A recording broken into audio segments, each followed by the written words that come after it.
So what you're about to hear is a bit of an odd but fascinating conversation. One where I was determined not to discuss religion in detail, actually, for once. I wanted to focus on politics, and it was harder than you can imagine. My guest, Saba Ahmed, who's a Republican Muslim willing to support Trump, was totally mind-boggling and occasionally left me at a loss for words. I really wanted to get her to come on the show, and when I approached her, I wanted to do so openly. As an ex-Muslim, I told her we could totally just focus on politics for our discussion and leave our religious differences out of it. And she very kindly agreed. Good on her for that. Not many conservative Muslims would be open to appearing on an apostate's show. So it did catch me a bit by surprise that she couldn't stop bringing up how wonderful her faith is and other various lovely religious views, which I tried very hard not to comment on, other than to say I totally disagreed. It's very important that even if you don't plan on having a shouting match or challenging someone at every step, you at least make your disagreement known, especially while conversing with someone who has pretty questionable views. Right after doing this interview, someone sent me a clip of her and Asra Nomani discussing shaming women, abortions, having children out of wedlock, and gay rights. And Saba said some really interesting things that I wish I had had a chance to question her on. I wish I'd just seen this video before. But I haven't perfected my time machine yet, so I'm just going to have to discuss them here right now by myself. I can't figure Saba out entirely because there's so much contradiction. Trump supporting Muslim, I know. Shouldn't be surprising, but during this chat with Asra she very kindly apologized for whatever shaming and intolerance Asra may have received from Muslims for having a child out of wedlock, but said it wasn't reflective of the Islam she believes in. She then goes on to say she herself would engage in shaming an employee who ended up pregnant outside of marriage. I'm paraphrasing, obviously, but her words were that she would probably recommend to her pregnant employee that she should get married soon. I mean, on the one hand, you're saying it's not reflective of the Islam you follow because it's lovely and tolerant. And on the other hand, you're saying that your hypothetical employee would be told basically she cannot be pregnant and unmarried, and so should hurry the fuck up and get married. It's bizarre that an employer would even think it's their place to recommend marriage. And Asra's face at this point is priceless. I'll put the link in the description so you guys can check this clip out. To Saba's credit, though, she does seem a bit flexible about abortions, like a bit, because of health issues, rape, and a tiny bit better than some Christian conservatives I've seen on this topic. When asked, however, if she would hire someone gay to work for her organization, she defers to the law, smiles, and says that they are required to not discriminate. So that's that. Would she want to hire someone gay for her organization is another story, and at least she's honest about her views. In the growing attempts to make Islam seem more compatible with the 21st century, it's often denied that it's homophobic at all, or that people are opposed to homosexuality. So this type of honesty does strike me as refreshing. And this is when it gets interesting. Saba says gay Muslims wouldn't be welcomed in Islam. I tend to agree with that. But Asra, whom I wholeheartedly support and think is wonderful, by the way, she jumps in to say that that's not true, that this is simply the puritanical conservative interpretation of Islam, and that the liberal interpretation welcomes them, and that gay Muslim organizations exist. Okay, absolutely, they do. But I think to move ahead with promoting liberal interpretations of Islam, we do need to accept that on the whole, the way it's interpreted by most Muslims, Islam is not accepting of homosexuality. The scriptures provide that raw material for the homophobia that exists. It's not just that it was plucked out of thin air. Instead of saying that's not true, we can say, sadly, it is true, but there are alternative interpretations, and we can change this. We can shift public opinion on this. Anyway, that's a whole other discussion. This one is about Trump and the experience of being a Muslim Republican. Enjoy. Make sure that that program doesn't contain controversial subjects, and you're not impolite to people. No, definitely not, Dad. You know me. I'm never, ever controversial or impolite. Yeah. Okay. Welcome to Conversations with your lovable, never pisses anyone off, never been banned from Facebook or YouTube, never been sabotaged or censored for politely expressing a difference of opinion, ex-Muslim host Aina, keeping it non-controversial.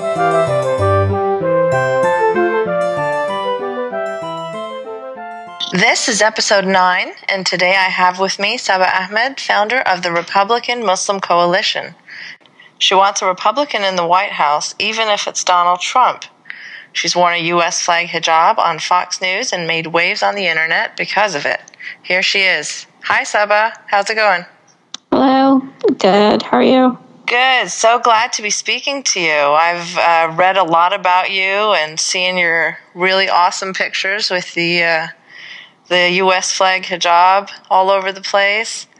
Your perspective is so fascinating and interesting, and as I mentioned, I'm ex-Muslim. We probably don't agree on a lot, almost nothing perhaps, but I gotta say, power to you for showing that Muslims are, a diverse group, not the homogenous block that people often take them to be.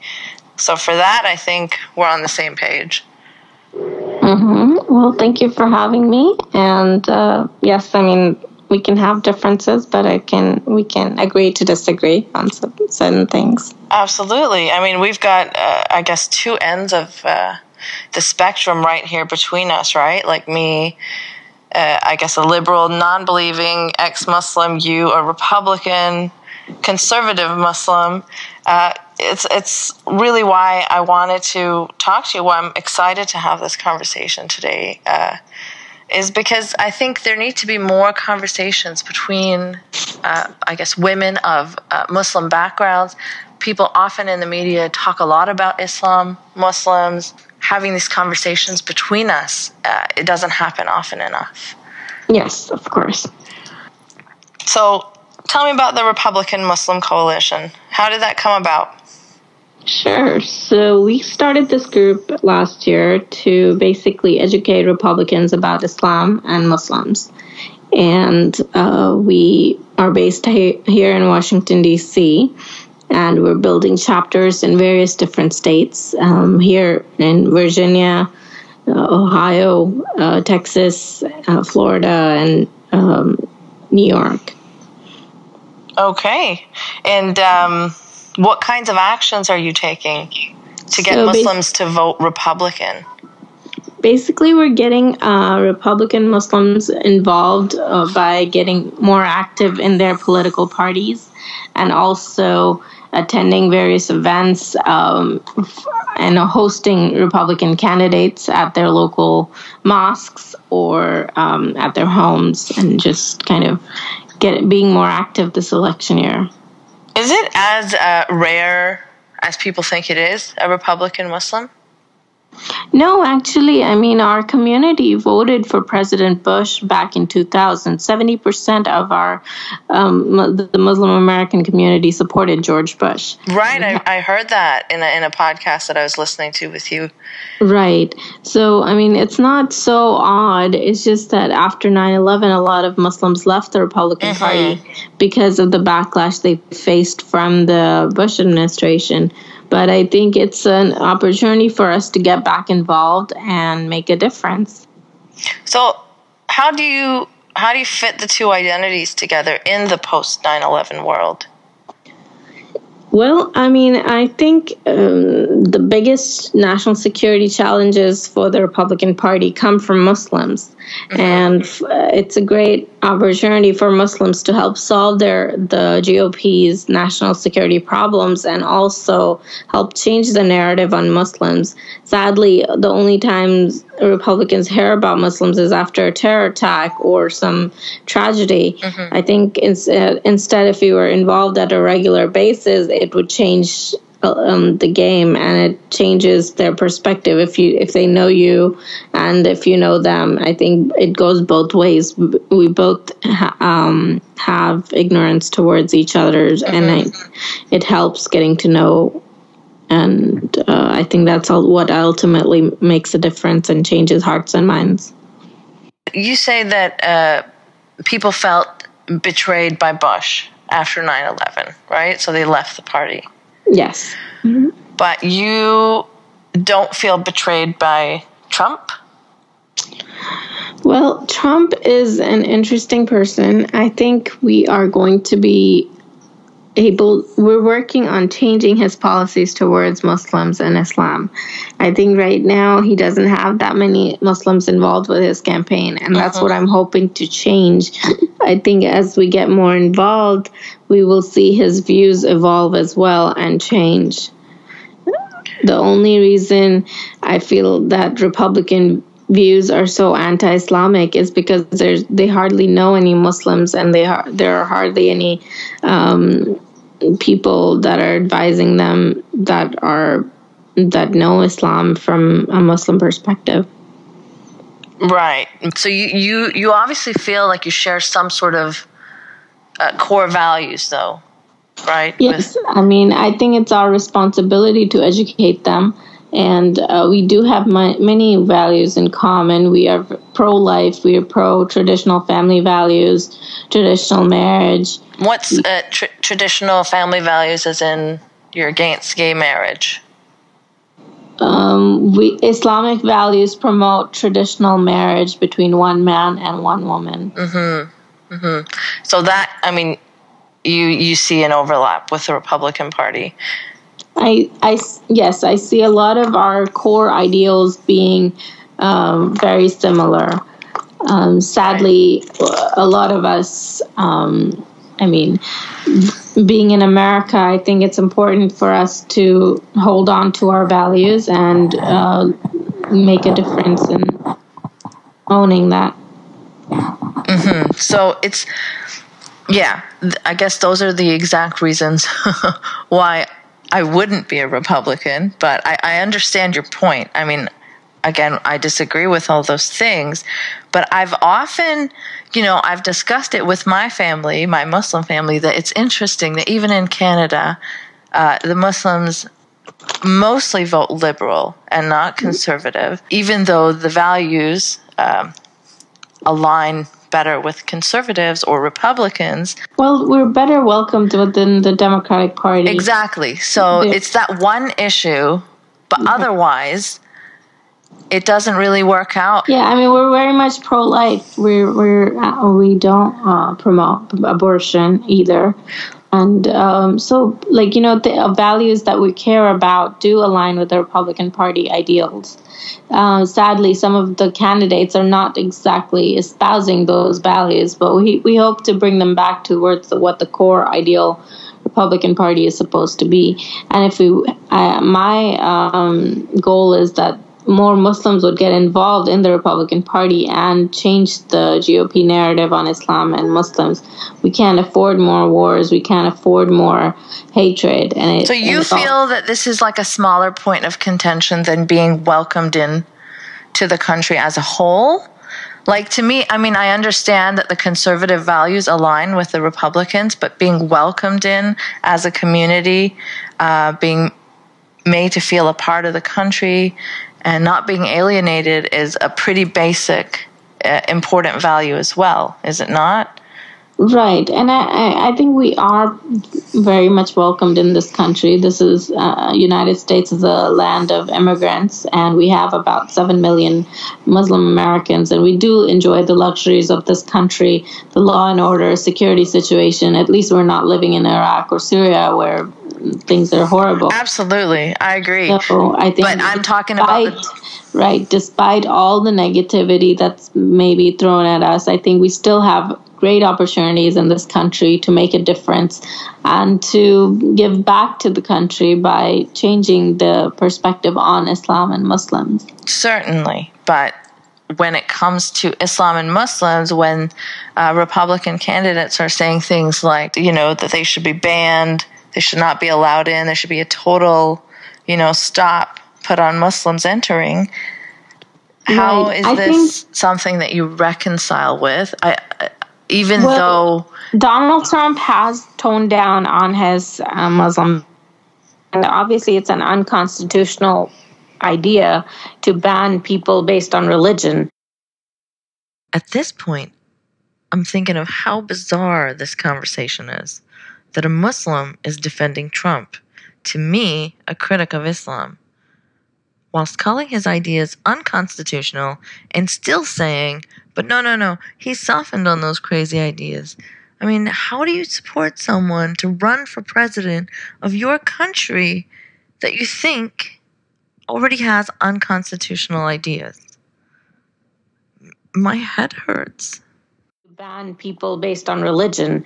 There are many federal laws that ban religious discrimination, and so that sort of a law can never actually become passed out of Congress or actually become law. So I don't think that that's what I'm too worried about. I think by the time Donald Trump goes through the general election, he's going to change a lot of his perspective on what he's said, and he's already backtracked on a lot of these issues.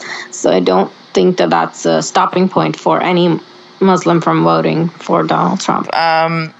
So I guess flip-flopping on these things, it's a good thing?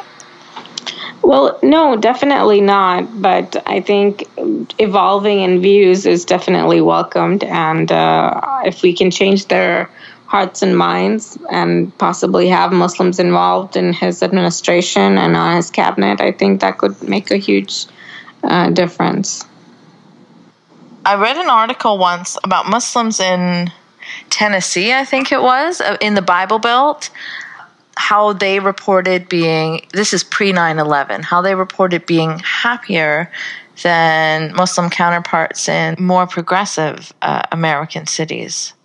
And I don't know, it's always just struck me as something so interesting, as I was mentioning earlier, something I've always discussed with my family is how it's fascinating that even though the values align, because of this whole immigration being made to feel welcome part, Muslims often tend to vote liberal or, Democrat in the U.S. But as you say, pre-9/11, things were different, and most Muslims voted for Bush. Right. Well, that's the thing that we're trying to change with the Republican Party. I mean, I feel very welcomed there.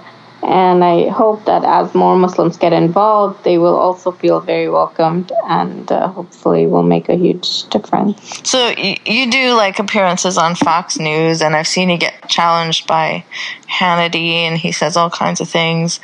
And I heard you say that you weren't initially going to wear that flag around as a hijab, but you were going to drape it on the side, but you were upset about someone saying something to you, and so you decided to put it on? Yeah, I mean, I think that particular day I had taken it with me to wear possibly on the side or something. But the reason I had worn it, I think the interview prior to mine, I think Megyn Kelly was interviewing a person who was very much anti-Islamic, and I just felt that should not be representative of Muslims. And so I just wanted to kind of make my point that, we can be proud Americans and we can be proud Muslims. And so I hope that message got across. What kinds of feedback did you get after that? It's been great. I think mostly positive. I mean, going on Fox News always attracts some hate mail. Yeah. But I think generally, most of the sentiments were positive. And Americans are very happy to see that there are Muslim Republicans. And I think... Yeah, I'd imagine so. I mean, full disclosure, I'm, I guess, intellectually opposed to religion-based female modesty requirements, like hijab, niqab particularly. But I totally support this, I guess, showing that your American identity can be compatible with your Muslim identity. So it's an interesting position I'm in, where I am not a fan of the hijab, but I'm a fan of what you did with your hijab, if that makes any sense. Sure, yeah. Yeah. Well, I mean, I love my headscarf, and I think it's the sign of ultimate respect to wear the American flag on your head. I think for me, it's deeply patriotic, and the sentiment that I have for my love for my country is, I hope that was conveyed. But I'm pretty sure it was. Right. And despite everything, I think, for me, my religion is very important to me. My faith is who I am. And so wearing a scarf is part of being a Muslim for me. And I hope that, we can be good Muslims and good Americans. Well, I think it's important to demonstrate that you can be both, that you can be proud of being both. And that sets a good example for people who feel divided in their identity, right? There's no need to pick. Right. You can embrace both. Right. Like we see in Britain often, a lot of people feel forced to either pick their British identity or their Muslim identity. Yeah, I don't think it's either or. I think we should have both of them. I agree. I think this is our country, and we have a great opportunity to be involved in all Western countries. I think the countries have given us so much, and it is our duty to give back and also be good law-abiding citizens. And did you ever hear any negative feedback from the Muslim community about that U.S. flag hijab? No, I mean, obviously some, but that just comes with, being a woman, I think. Yeah, of course. And so, but I mean, I don't really care much for those opinions. But I think, it's more important for us to kind of have that public relations media strategy and a media presence for Muslims. And not in a national security context, but just generally Muslims involved in American politics. Yeah, and we need to show the diversity, right? So that people stop thinking there's only one kind of Muslim. Exactly, right. And that would be the unpatriotic to the West kind that they have in their mind, which is not necessarily true. Right. But I did notice that some people or hosts were asking you where you got the hijab from, and it's interesting to me because, oftentimes it's seen as this like exotic garment that not just a piece of cloth, not just a scarf. Like you might have gone to some special shop where there's this special shaped cloth that you would have, but it's not, right? Like it's just a straight piece of cloth. You can get like a flag off a stand, or you can buy a scarf off any, store rack, and you can use it as a hijab. Right. Well, I mean, that was particularly in Times Square, New York, you find all this patriotic stuff. And I think I just grabbed that scarf off one of the street carts over there. It was nothing fancy, but it was very patriotic, and I loved it. And it wasn't like specifically a hijab. Right, it was just it's a shawl. Right. Yeah, it was just something that you find often in New York, or even here in Washington D.C. Yeah, and this is my a bit of my struggle too, because as I told you that I'm not such a fan of hijabs, but I'm totally against anti-Muslim bigotry, and I'd stand up for any hijabi that experiences because of the hijab. For me, I have to highlight the importance of normalizing not necessarily the hijab, but the hijabis, which are seen as so different from the average population. Do you find that people see you or make judgments or assumptions because you wear a hijab? Yes, I think that's always the case, especially here in Washington, D.C. There isn't that many Muslim women who are involved in politics. So the circles that I get to go to, especially in conservative Republican circles, sometimes there is biases, and you can sense and feel. Oh, yeah, I can imagine in conservative Republican gatherings. That'd be really interesting. Right. But at the same time, I think once you get to know people, it makes a difference. And I've made many good friends in the Republican Party, and I am very hopeful for America, for Muslims. I think it's our responsibility to get involved with the GOP and turn out our vote. So you want Trump to visit a mosque, I heard you say. Yes. Right. Well, that's one of our goals for the Republican Muslim Coalition. And how are you going to make that happen? Well, we're working on it. I have talked to his campaign manager, and he has not said no. It's something that it's on the table, and they're considering it, but they haven't obviously agreed to it yet. So I think it's a step-by-step process, and we do look forward to working with the Trump campaign and Donald Trump as the nominee for the Republican Party. You look forward to it? Yes. Again, it's very hard for me to wrap my head around this, but power to you for being a unique voice, definitely. How's your family on this? Like, are they all Republicans as well, or do you have like heated dinner table discussions? We have fun conversations. I'm from Oregon, and most of my family, as I was growing up, was Democrat, but I was able to convert my parents back to being Republicans. So. Are they conservative Muslims? Yes. Your parents? So why Democrat then? Again, it's that thing about... It was mostly just because we grew up in Oregon and everybody around us was Democrat. That was, I think, the only reason. There wasn't that many Republicans that were active in our community. So, but obviously a lot of people are coming back to the Republican Party. I think now they see a huge need. Often people notice all the ignorance about Islam and Muslims, and it's primarily because there's hardly any Muslims that are involved with the Republican Party. Yes, we will face challenges. Yes, there will be issues, but at the same time, we need to have a thicker skin. We need to get involved, be on the table instead of being on the menu, I think. Yeah, when you say thicker skin, I think I totally agree with that, because I do find that some things are blown out of proportion, some things in our community, in the Muslim community. Right. I mean, you can only complain so much, and you can't have that victim mentality. No, absolutely not. And if you're going to keep screaming Islamophobia about everything, the real victims of anti-Muslim bigotry kind of get lost. Exactly.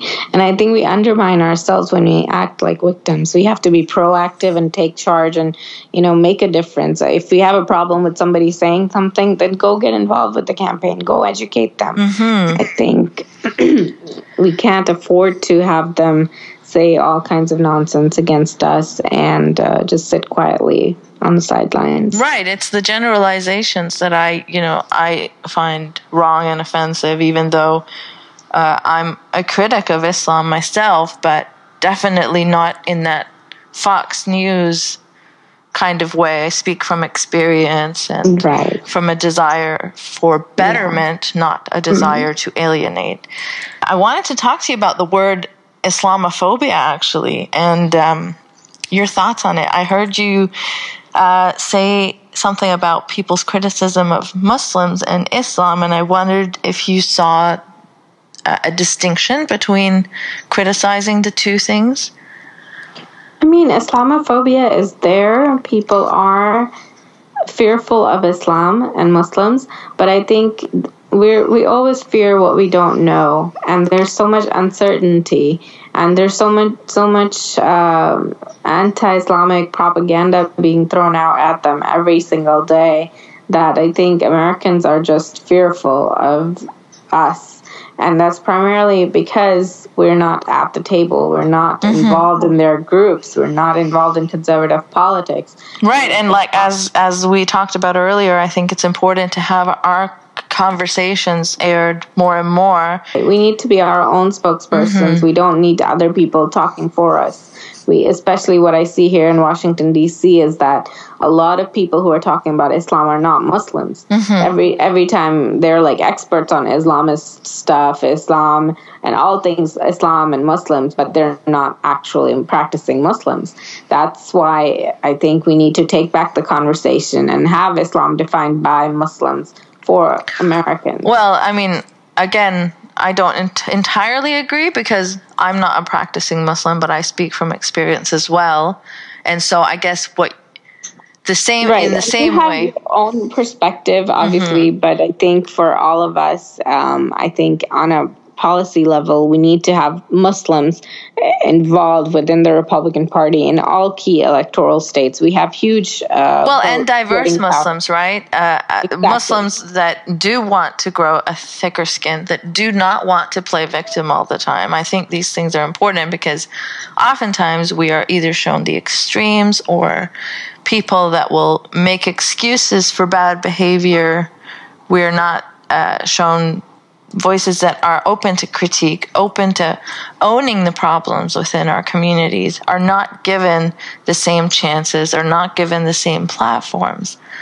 And I think that that's important, and that adds to the diversity, right?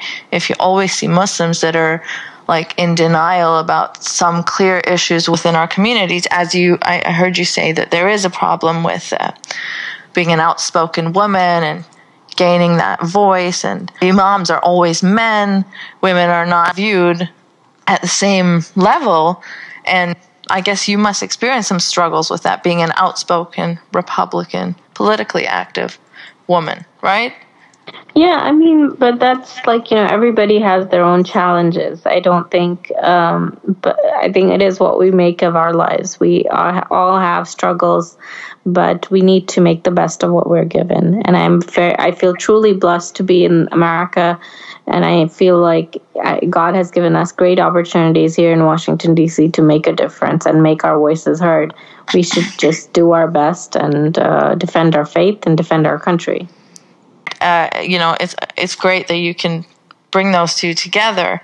Now, the initial point I had wanted to make was the difference between criticizing Muslims and criticizing Islam, and if you perceived it as different, or do you see it as the same? Like, is a criticism of Islam necessarily an attack on Muslims? Is that how you see it? I mean, it's a part of it, but obviously not every criticism has to be taken as an insult. There are, we can agree to disagree and have the bigger perspective. And yes, people may have different thoughts about us, or they may be fearful, but we need to kind of educate them and take back the narrative. Right, but this is what I'm saying is slightly, I'm trying to make my point clear. Like how, say, people criticize conservative Christianity in terms of not being open to gay marriage or abortion rights. These are values that you share, but it's not necessarily like us coming from a xenophobic place, because these are criticisms that exist for conservative Christians, Republicans, anyone that is opposing the direction that I guess the liberal world is going in. And I understand we totally can agree to disagree on those things. I'm not pushing you on those values. I'm just trying to show that these things are not necessarily coming from a place of hate for Muslims. Is that something that you can agree to? Definitely. I mean, I know a lot of Christian groups face similar challenges as well. I mean, the culture of America is definitely changing, and it's not very supportive of the core Christian Islamic beliefs.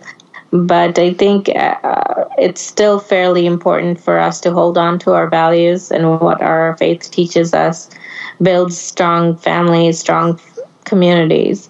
I think otherwise, there's lawlessness and everybody's free to do whatever they want, but we like to have a moral system of values that guide us in life and hopefully help us succeed in whatever we end up doing. It's not like the liberals are lawless and don't have morals or values. It's just a different set of morals and values. Exactly. Difference of opinion and different of lifestyles. So obviously values that are rooted in scripture that is, over 1,000 years old are going to be different from values that are rooted in today. So that's why I guess Muslims in the Bible Belt find less opposition and were happier up to 9/11, but now there's opposition from, I guess, xenophobia. And so this is the difference. This is the distinction I'm trying to make clear, that, it's not necessary that people who criticize Islam have a hatred of Muslims. And we can agree on this, right? Right. So this is why I have an issue with the term Islamophobia, because many good people that are just believers of secularism, that are just, non-religious, they hold all religion equally in disregard. But it's not a particular hate for Islam. It's just wanting to be secular. It's not Islamophobia. So is this a term maybe that we can... I think Muslimophobia would be a more accurate term, or anti-Muslim bigotry. These are the issues that I have. Like, even as a non-Muslim, even as an atheist, I am offended by Trump. And it's interesting that as a conservative Muslim, you're not. But to me, anti-Muslim bigotry is a problem, and I'm sure it is to you as well. But criticism of Islam, to me, doesn't fall into that. Are you understand? Am I making sense? Mm-hmm. Yeah. No, I mean, I understand where you're coming from, but despite, like I said, we are interested in strategic involvement within the Republican Party, and we're supporting the GOP nominee. And despite Donald Trump and his comments against our community, I think it is our job to educate him on Islam and Muslims. And now, I heard you have our faith. Trump's campaign manager's cell number, and you text him every time Trump says something offensive. I do that. And I mean, it's the little things that you can do. I mean, that's only something I'm doing like on an individual level, but I know there are many Muslim Republicans who are getting more actively involved. And I hope that we can get organized this election year and support our nominee. And I think as Clinton wins the the Democratic nomination, I think a lot of Bernie Sanders supporters who were Muslims and Democrats may end up voting for Trump. Really? They don't want establishment Democrats, and they're very fed up with that. And I know Bernie Sanders has been doing pretty well with the Muslim community, and I'm quite hopeful that if he loses the Democratic nomination, his voters will come towards the Trump camp. Mm-hmm. Wow, I mean, it's just kind of surreal for me to hear you say this.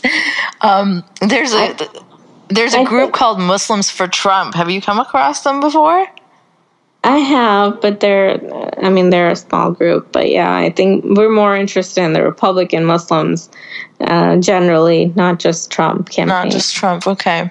But is there any chance you could join forces with them? And yes, definitely. I mean, I'm interested in all Muslims who are Republicans and supporting our Republican nominee. I appreciate so much that you're willing to have this conversation. I'm guessing it's not the easiest conversation to have, especially with someone else from the community who has the opposite views. It's not the easiest conversation for me either, but it's an important one and interesting one. These are all important conversations that we need to have.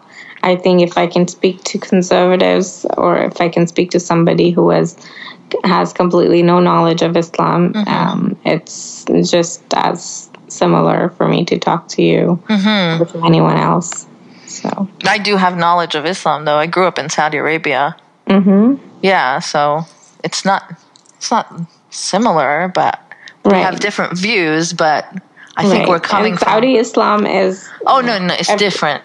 Everybody has their own views on Islam. Absolutely. I agree. But I think if we can agree on the core principles of Islam, I think that's what's more important for me. I mean, we don't agree on those because I'm an atheist, but that's cool. Whatever, we're just here to have an interesting discussion. Sure. Well, and if you're ever interested in coming back to Islam, we're always welcome. Oh, really? That's awesome. Thanks for saying that. I don't even know how that would work. I've been without it for so long. Well, we believe God forgives everyone, no matter what your sins or no matter what. And when you come back to Islam, everything else gets wiped out. And so you think even like after half my life of being like an atheist, God would forgive me? God is very merciful, and that's between you and God. It's your faith, and it's I think every person has a soul, which soul searching, and for Islam, my beliefs are very much Islamic, and I feel strongly about my faith. Yep, you heard right. She's trying to revert me back to the religion on air. Pretty hilarious. And she assumes I need to be forgiven for something. That's not condescending at all. She believes everyone has a soul, even disbelievers like me. Come on now. Everyone knows atheists have no soul. We handed it off to Satan as soon as we trashed our holy books.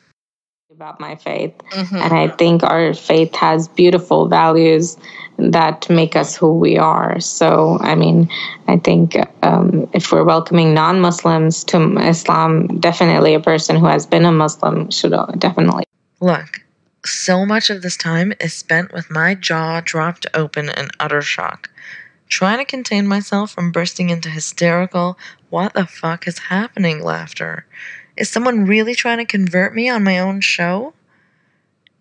And I totally wouldn't have interrupted your podcast listening with a postscript if she had held to the original understanding of keeping our religious differences out of this conversation, but instead she tried to recruit me into it. Yeah. Should definitely. But I mean, the apostasy laws altogether don't really make much room for apostates coming back, right? Like, no, I mean they can. I mean, a lot of people left Islam after Prophet Muhammad's death, but they were welcomed back by his caliphs, Abu Bakr, others. I think it was more important for us to be united as Muslims rather than divide ourselves. But there is some talk of beheading and killing apostates, no, in hadith and stuff. Well, that would be the ISIS interpretation. Religion in general is something that contradicts itself quite often, and people find ways to justify opposing things. The fact of the matter is, many hadith do exist. Sahih Bukhari hadith, considered most authentic, commanding the killing of apostates. People may sift through and find some loving messages of tolerance in religion, but to deny the existence of violence and intolerance within Scripture is unfair and really glosses over the reasons that apostates face so much hell from the Muslim community. It's important to note that while these hadith exist, many average Muslims don't even know about them. Many ignore them, consider them something for another time, invalid in today's day and age. So it's not fair to hold every single Muslim accountable for what's contained in their scripture, just like it's not fair to hold every single Christian, Hindu, or Jew for what's in their scriptures, which they may or may not have read. It's not like all Muslims willingly condone the intolerance, but too many are happy to deny or slide it under the carpet, and this is the issue. denial. Until people accept the plausibility of these more violent interpretations, we can never move forward. We can never build bridges between apostates and their practicing families, for example. Yeah, the ISIS interpretation. This is the American Islam. We're always happy to have Muslims, and we are happy to have new Muslims, and anything was interesting. Well, I mean, it's not just ISIS. I think Pakistan doesn't look so nicely upon apostasy. Saudi definitely doesn't appreciate it. Right. But I am totally happy to go with your version, which is much more welcoming and doesn't want to behead me. That said, though, I think... Sorry, what? Of course not. I think it's, like I said, it's between a person and God. Like, I don't know how good of a Muslim I am. I mean, anybody, it's hard. We shouldn't be judging each other. And I think at the end of the day, it's between a person and God directly. Yeah, that's the right attitude to have. I think if people, believe in a higher power, then why not let that higher power sort people out rather than trying to give them their own version of justice when they don't know the entire picture. I never understood that. I mean, I don't even believe in a higher power, so... Right. But hypothetically speaking... Yeah, I mean, the core ideals of Islam are very much about peace and justice. And I think, people... we'll have to agree to disagree there, but yeah, if that's what you take from it, good. I'm on board with that. I think that's awesome. I mean, the people I love most in this world are Muslim. Exactly. So my parents are Muslim. My family is Muslim. But, I've always been someone that's not a fan of religion. But we can all learn to get along. I think we should. And I wish our motherlands would adopt these more modern interpretations of Islam too. That'd be great. Yeah, I mean, I think that's what we need to work on. What can we do to get apostates more welcomed? The ex-Muslim community, and it is a growing community. How can we bridge that gap between our Muslim families and those who have left the faith without necessarily asking them to come back? Because in most cases, that's not an option. That's not going to happen. But we would still like to have that connection with our culture, with our families. How can we not alienate? You hear stories of kids who leave Islam and they're thrown out of their houses and they're cut off from their families. What can we do to bridge that gap? I think we need to be supportive and bring back people that may be misguided. Especially, as you know, in Islam and in our Muslim communities, we have strong family values and strong culture, which gives us our strength. When you throw someone out from the community, and they have to start all over again, and it's very challenging, and it's a harsh world. I think the more support we can provide for the person and to help them bring them back, I think the better off we are as a community. But the goal will always be to bring them back? Like bring them back into the fold of the faith? We can't just let them choose their own path and also be kind of still their family? Yeah, I mean, we can definitely have them stay part of the family. I think the better. But yeah, the ultimate goal would be to bring them back to Islam. Okay, well, I mean... I think if people can attempt that with love rather than with casting people out, then people can deal with it on their own terms. It's much easier to say no to someone who's still willing to love you. Because, I mean, most ex-Muslims I know will not be coming back. So I don't think that's a realistic option. But definitely having parents lovingly wish that is a better way to deal with it than hatefully throw them out of the family. Right. So, yeah, well, I think it's been a great conversation, Saba. Thank you so much. Sure, thank you for having this conversation. Good luck with getting Trump to a mosque. And I would love to see pictures of that. And Inshallah. Thank you for offering me the chance to accept Islam again today. Not today, maybe another day. Yes. You're always welcome to talk. And let me know if I can ever be of help. You're always welcome to join me on the dark side. Sure. Let me know if I can always, anytime. Well, I love my light of Islam, and I hope that we can bring you back as well. All right. And I'll keep hoping that we can bring you on our side. But hey, you take care. All right. Thanks a lot. All right. Bye, Saba. Bye. Thanks for listening to another episode of Polite Conversations. You can support this podcast by sharing the shit out of it, making some noise about it, or contributing via Patreon. Patreon.com/nice mangoes. No E in mangoes. Also, you can follow me on Twitter @nice mangoes. If you want to make a one-time donation instead of a monthly Patreon one, you can do so via PayPal. nicemangoes.blog@gmail.com. Remember, no E in mangoes. If you've got an interesting story and would potentially like to be a guest, you can email me there too. A special thanks to Dylan Beck for theme music, sound, and production help.